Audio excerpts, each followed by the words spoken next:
جیسے کہ ہم انسان رہتے ہیں گھروں میں، الگ الگ شہروں میں الگ الگ طریقے ہیں رہنے کے، الگ کلچرز ہیں، تو جنوں کی اگر ہم بات کریں تو ان کا رہن سہن کیسا ہے، وہ کیسے رہتے ہیں، کہاں رہتے ہیں، اور کیا وہ کچھ کھاتے ہیں، اس کے بارے میں تھوڑا سا آپ بتائیں۔ جیسے ایک انسان کی ایک لائف ہے، ویسے جن بھی ایک مخلوق ہے، ان کا کھانا پینا بھی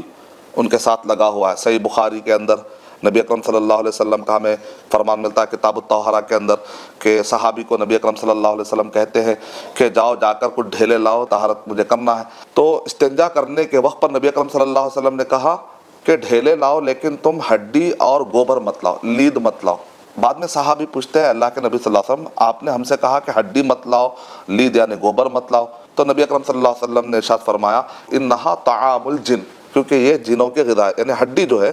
جنوں کی غذا ہے، اور جو گوبر ہے وہ خود ایک گندگی ہے، گندگی سے گندگی کا صاف ہوگی، اور اسی طرح جو گوبر ہوتا ہے وہ جنوں کے جانوروں کی غذا بھی اس کے اندر پائی جاتی ہے، اس لحاظ سے ان کی غذا ہے یہ پتہ چلا۔ نبی اکرم صلی اللہ علیہ وسلم نے ارشاد فرمایا جب تم کھاؤ رائٹ ہینڈ استعمال کرو، سیدھا ہاتھ۔ کیوں؟ اس لیے کہ شیطان کھاتا اور پیتا ہے لیفٹ ہینڈ سے، اس سے پتہ چلا کہ وہ کھاتے اور پیتے بھی ہیں۔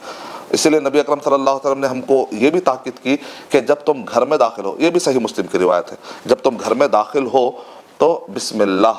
اسی طرح کا السلام علیکم ورحمۃ اللہ وبرکاتہ، لیکن وہ حدیث شریف ضعیف ہے، بسم اللہ ولجنا و بسم اللہ خرجنا، یہ جو دعا پڑھتے ہم وہ ضعیف ہے، لیکن یہ صحیح ہے، آتھینٹک ہے، صحیح مسلم میں بسم اللہ کہہ کر داخل ہونے سے جن کہیں گے اپنے اپنے لوگوں کو چلو چلو اس گھر میں اب تمہارے لیے جگہ نہیں ہے، کیونکہ اس آدمی نے اللہ کا نام لے لیا۔ جہاں اللہ کا نام ہوتا ہے، اللہ کا ذکر ہوتا ہے، تو وہاں پر اشارات کرنے والے یہ سارے کے سارے ان سب کا صفایا ہو جاتا ہے۔ اس کا مطلب کیا نکلا؟ ان کو کھانا ملتا ہے اگر ہم بسم اللہ نہ کہیں۔ یہ سب دلائل ہے جس پر علماء کرام نے جس کی بنیاد پر کہا۔ ایک مرتبہ ایک بچی آ رہی تھی، آ کر اچانک اس نے کھانے میں ہاتھ ڈالا تو نبی اکرم صلی اللہ علیہ وسلم نے ہاتھ پکڑ لیا۔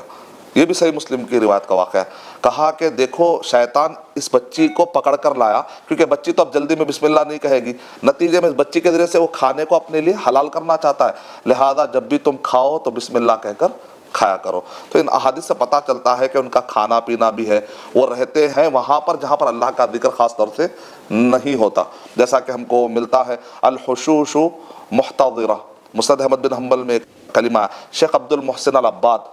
حفظہ اللہ کہتے ہیں کہ اس سے مراد وہ سارے ٹوائلٹس ہے، وہ سارے حمام جہاں پر گندگی خارج ہوتی ہے، اور وہ سارے ایریے جہاں پر گندگیاں جمع ہوتی ہیں اور جہاں پر اللہ کا ذکر نہیں ہوتا ہے، ان سب میں یہ ایریے جنوں کو بہت پسند۔ صحیح بخاری صحیح مسلم پڑھتے ہیں تو اس میں ایک حدیث شریف سے یہ بھی پتہ چلتا ہے کہ جب مغرب کا ٹائم ہوتا ہے، ایسے ٹائم پر خاص طور سے جن اور شیاطین منتشر ہوتے ہیں، اس لیے نبی اکرم صلی اللہ علیہ وسلم نے ارشاد فرمایا کہ جب مغرب کا ٹائم ہوتا ہے، سورج غروب ہونے کے بعد رات کا ٹائم آنے لگتا ہے، ایسے وقت پہ تم اپنے بچوں کو باہر رہنے مت دو، ان کو گھر میں داخل کرو اور اپنے گھر کے دروازے کھڑکیاں سب بند کرو، کیونکہ یہ ان کے پھیلنے کا ٹائم ہوتا ہے۔ اذانیں ہوتی ہیں، ہم کو پتہ ہے کہ جب اذان دی جاتی ہے تو شیطانوں پر کافی مار پڑتی ہے تو ادھر ادھر بھاگنے لگتے ہیں۔ تو اگر ہمارے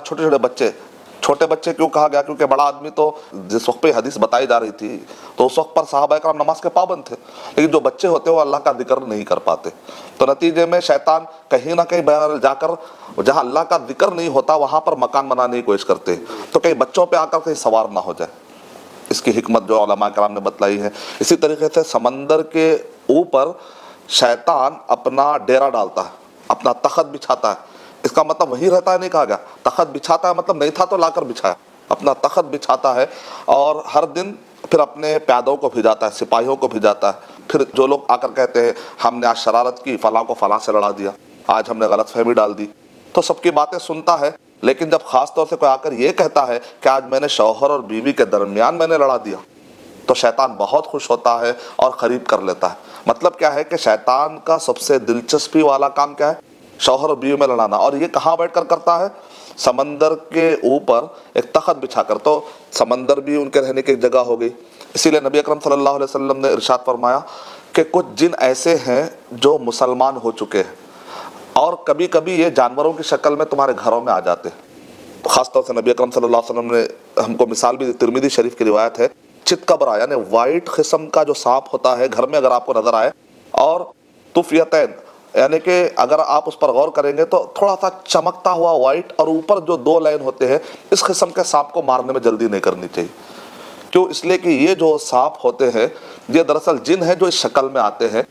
ان کو 3 مرتبہ وارننگ دو. جو جن ہوتے ہیں وہ اردو بھی سمجھتے ہیں، بعض جن عربی ہی سمجھتے ہیں، اس کا کچھ نہیں سمجھتے. ملیالم، کنڑا، الگ الگ جنوں سے ہماری بات کرنے کا جب موقع ملا تو ہم کو پتہ چلا کہ ان کی زبانیں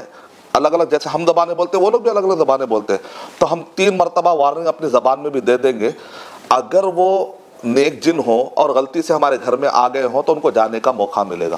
3 مرتبہ بولنے کے باوجود بھی اگر نہ جائے تو نبی اکرم صلی اللہ علیہ وسلم ارشاد فرمایا فَاقْتُلُوهُ فَإِنَّهُ شیطان، اب قتل کر دو، وہ جن نہیں ہے، وہ شیطان ہے. اللہ بہتر جانتا ہے اس کا معنی کیا ہے، لیکن اب قتل کرنے کی اجازت ملی. تو اس سے پتہ چلا کہ کچھ آتے ہیں، کچھ ہوا میں اڑتے ہیں، کچھ آتے اور چلے جاتے ہیں، کچھ بچھو اور سانپ کی شکل میں رہتے ہیں، کچھ گندی جگہوں پہ رہتے ہیں، کچھ سمندر کی جگہ پر رہتے ہیں. تو اور بھی ہم آنے والے ایپیسوڈ میں بتائیں گے کہاں کہاں رہتے ہیں، اور بھی ڈیٹیل میں بتائیں گے. For authentic Islamic information, please log on to www.askislampedia.com.